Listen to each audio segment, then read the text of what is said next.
Just the knee pads for you, man? Yep, just the Hey man, this scooter's pretty undialed. Do you guys think you could dial it for me? I can, but it's gonna be a $5 service charge. $5? Dang. I'm sorry, man. It's our I don't policy. have $5. Look, man, you don't need to pay $5. What? Let me teach you how to dial your scooter so you don't ever have to bother these nice men again. Dang, no way. Looks like it's your lucky day, man. Yeah, it is.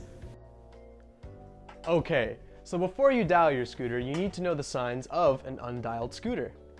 Number one would be your wheels.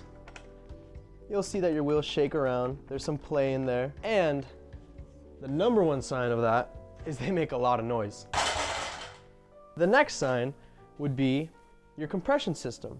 If your compression system is loose, you're gonna have a lot of play and wiggle from your bars. Not comfortable. I mean, unless you like that. So after you've diagnosed your scooter with undialedness, we now get to work. You bring up your scooter to a desk, a chair, grass, not grass because you could lose parts. So the first step on the right track to dialing your scooter would be the easiest step, and that's tightening both of your wheels.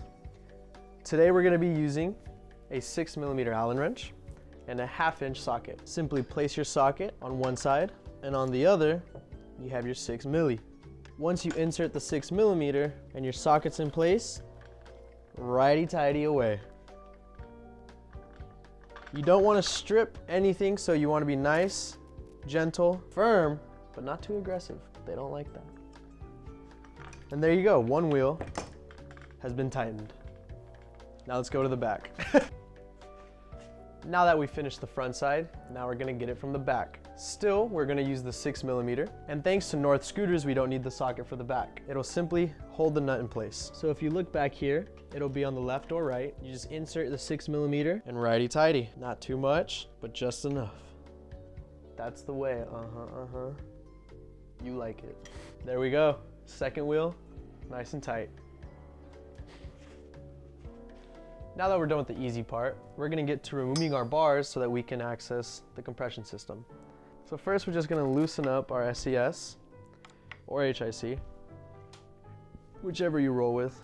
SES is better though. Slip out the bars like so. You wanna make sure you keep the SES and the fork lined up, or else you'll look like Derek Marr, which isn't a bad thing. Now in here, if you take a look, it's not a 6mm, it's a 5mm. Luckily, Scooter Farm sells these handy dandy tools that you could come in and buy. No, we don't. Luckily, you can come in a Scooter Farm and snag yourself a 5mm.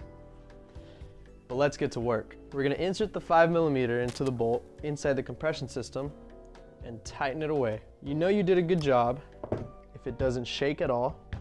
And, man, I hope this spins. And if your fork still spins, there you go. Now all you gotta do is put your bars back on. Now you're gonna use your 6mm again, tighten it all up, and your scooter should be dialed and good to go. Yeah. All right, man, so now that everything's all tightened up and you know how to dial your own scooter, it's time to see if it's actually dialed. Oh yeah. Now remember, you can't be too sure, so don't be shy to push the dial test to its limits. Okay. Let's check it out.